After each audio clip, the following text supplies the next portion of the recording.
Et nous, concrètement, on est là pour convaincre et ensuite avoir la commande de 200 ou 300 000 euros derrière. Wow, attendez les gars, je viens de livrer Total, je viens de livrer EDF. Donc quand on commercialise cette technologie qui existe nulle part ailleurs sur le marché, c'est que le niveau d'exigence qu'on s'impose, c'est juste l'excellence. Si tu fais pas 1 ou 2 nuits blanches dans le mois, c'est qu'il y a un truc qui va pas, c'est que c'est facile.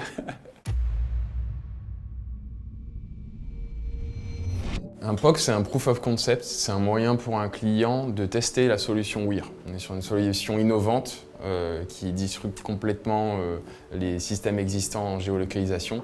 Et donc ils ont toujours ce besoin en amont de tester la solution sur une phase de 2 à plusieurs semaines. Et donc réaliser des POC, c'est montrer comment ton système fonctionne à des clients, soit chez eux, soit dans les bureaux s'ils viennent à domicile.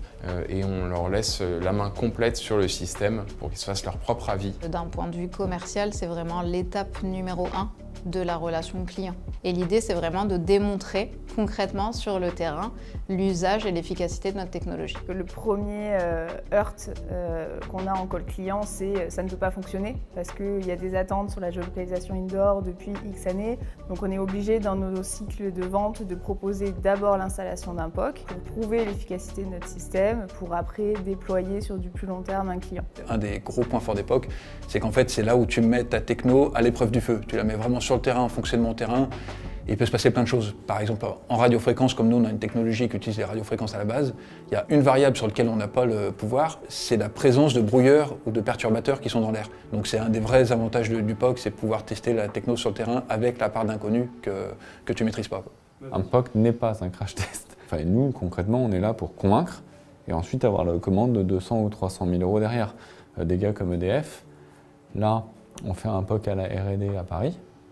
Si le POC à R&D à Paris marche, on installe une centrale nucléaire. Si l'installation à la centrale nucléaire marche, on installe 20 centrales nucléaires, donc 5 millions d'euros quand même. L'idée, c'est qu'à l'issue de ces 2 semaines, on soit en mesure de dire « Ok, WIR, c'est game changer ». Et à partir du moment où on est en satellitaire, je vais être en mesure de traquer un objet qui part du port de Marseille jusqu'à Shanghai et en real time. Et ça a énormément de valeur pour les acteurs du luxe, pour les acteurs l'aéronautique qui ont des pièces à forte valeur ajoutée.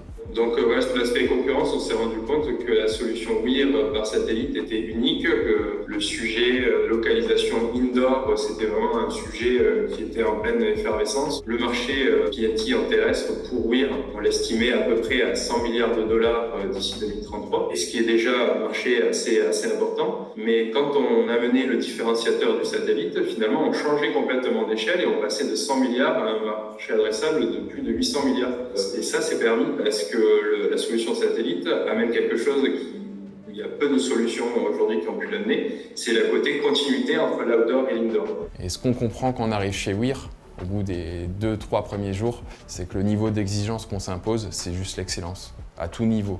Métier, opération, production. Donc le but, c'est de s'assurer, avant de déployer des POC, de réaliser ce qu'on appelle un site survey. Un site survey, c'est avant la signature ou pendant la signature, de se déplacer sur le site, d'analyser le site, de regarder comment il est foutu, où est-ce qu'on va positionner les antennes, qu'est-ce qui va être difficile en fait d'adresser comme use case sur ce site. Il y a certains POC en fait, t'as aucune infrastructure d'installation, donc là il faut que tu penses à venir avec ton mât télescopique ou ton trépied. Enfin bref, c'est plein de petites contraintes techniques pour que le jour de l'installation officielle, tu viennes avec tout ton matériel et qu'en une demi-journée, tu installes tout, tu testes et puis tu puisses repartir le soir en ayant le sentiment du devoir accompli.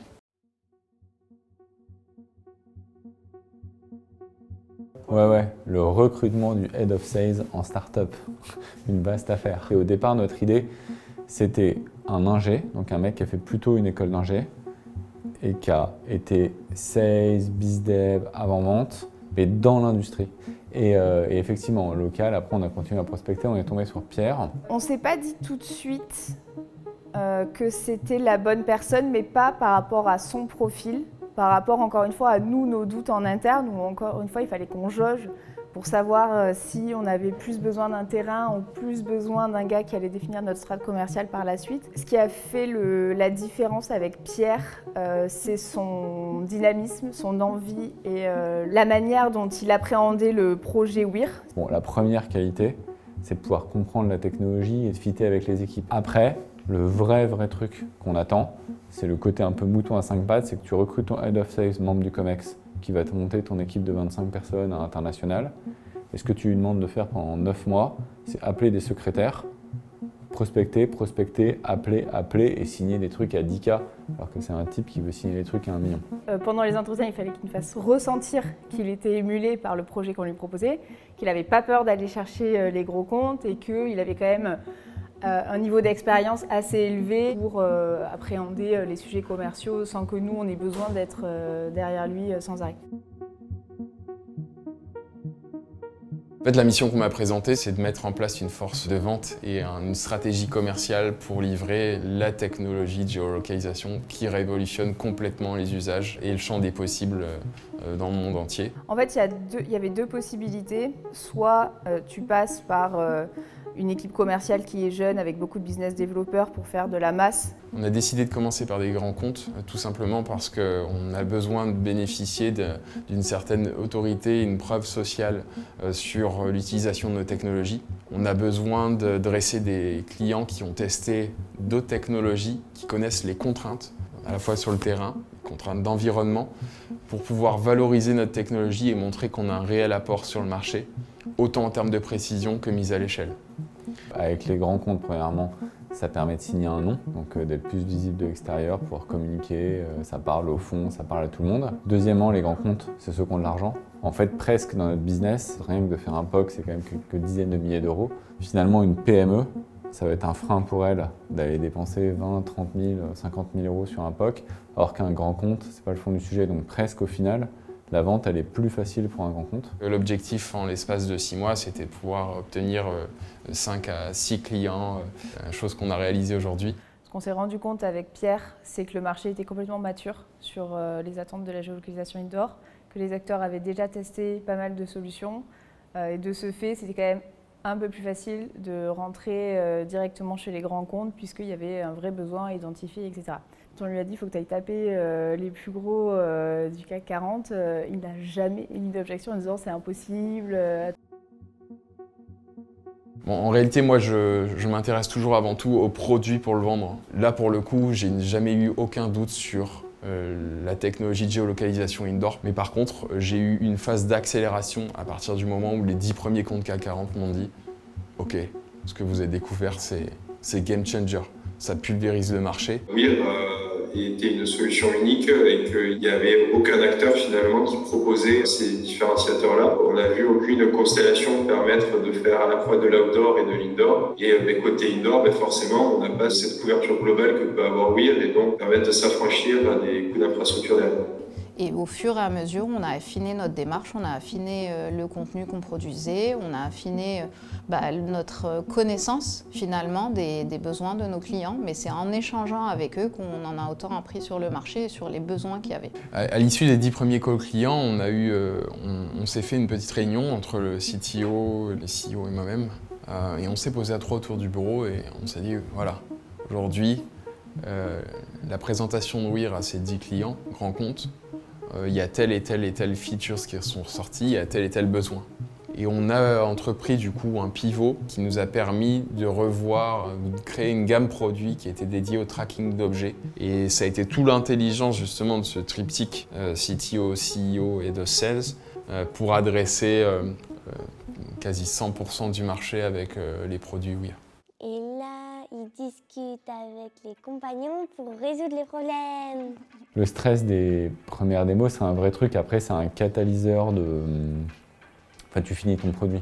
Il y a eu 2 démos galères. Il y a eu une démo à EDF qui était la vraie première démo avec le nouveau système entièrement au point.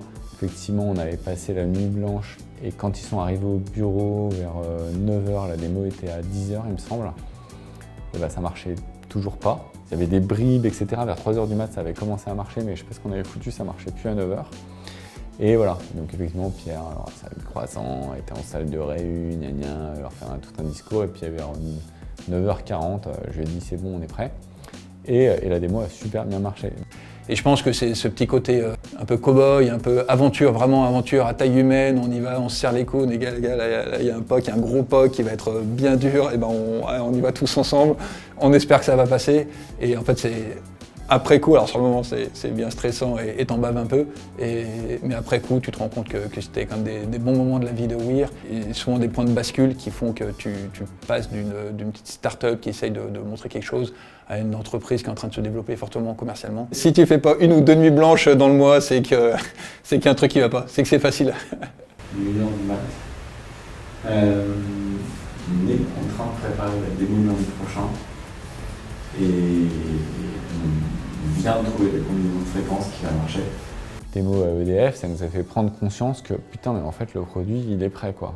Parce que le gars d'EDF d'ailleurs il a passé commande et le revendeur qui était là, qui a déployé tout Singapour par exemple avec de l'ultra high band, il a dit mais j'ai jamais vu ça, il s'est mis à filmer. Donc là on a pigé que ça devenait réel, ça avait de la valeur et qu'on était prêt. Les premiers POC, je pense que aussi on avait besoin avec Terranout peut-être de se régler nous-mêmes l'un par rapport à l'autre. On n'a pas été vraiment d'accord sur les dates de lancement, et ce qui fait que il n'en est pas ressorti grand-chose de. Alors, j'allais dire qu'il n'en est pas ressorti grand-chose de bon, c'est pas vrai. Donc le POC, c'est pas forcément super bien passé. Par contre, nous, ça nous a permis de voir que la date de lancement du POC était un point vraiment important, et puis du coup maintenant de prendre en compte toute une liste. En fait, on s'est fait un petit listing, une petite checklist. Qu'est-ce qu'il faut, le minimum viable avant de partir en POC. Donc ça, voilà. Et en fait, on s'est mis d'accord sur cette liste. Si on coche toutes les cases, on y va. Et puis sinon, on temporise 1 semaine, 2 semaines pour arriver à quelque chose d'assez mature. Le meilleur moment, donc le point le plus positif, c'est quand on a livré le client. Les équipes techniques sont fières d'avoir fait cette livraison. Tout le stress qui est généré avant est un peu relâché à ce moment-là. À l'issue des 10 premiers calls clients, on s'est regardé avec Pac, on s'est dit vache, la vision, elle était la bonne, on tient le truc. Il y a quelque chose d'exceptionnel qui est en train de se passer. On va s'éclater et là on est parti sur une phase de 6 mois d'acquisition grand compte et on s'aperçoit qu'on répond à un vrai besoin côté client. Weir, on dit souvent c'est un projet ambitieux, mais en fait c'est une entreprise. C'est très con, mais en entreprise on parle du projet, on parle des hommes qui la composent, de la vision, du truc, du machin.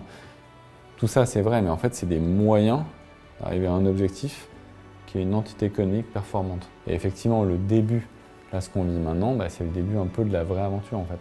C'est-à-dire que Weir est un but économique, le but c'est de rentrer du cash. Notre objectif il est basique, c'est 200 millions en 2030.